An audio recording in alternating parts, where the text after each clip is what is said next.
Last summer, I traveled with a group of 10 others from my church youth group to New Orleans for the 2009 ELCA Youth Gathering.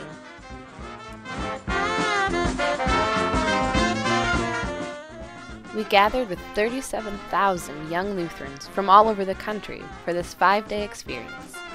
It was awesome viewing and touring the beautiful city. We were encouraged to meet and talk with people who had lived in the city and who had lived through Hurricane Katrina.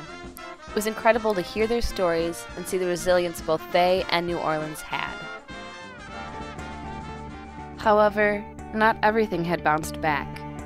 5 years after the hurricane, there was still a lot of much-needed work to be done in certain places.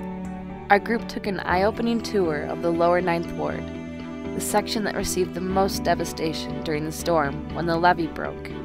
We viewed open fields that had once been neighborhoods and homes that were still empty.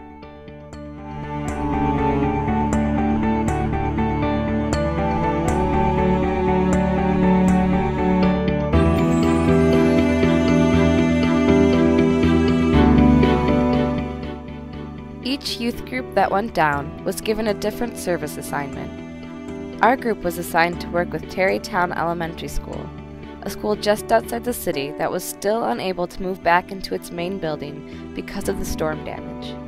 We helped out with the summer program, working with kids whose parents had been brought to New Orleans when construction jobs opened up after the storm. Most of these students spoke mainly Spanish, and we worked with them in the classroom on reading. After our service project, we would all join together in the Superdome for that night's program. All 30,000 of us. Over the week, we listened to many great concerts and phenomenal speakers.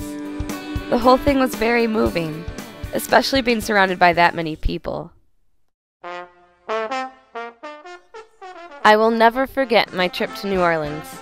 I will never forget the music, the buildings, the food, the friends, and especially the joys that came with helping out in such a big way. I hope someday I can return, but for now, I guess I'll just have to settle for the pictures.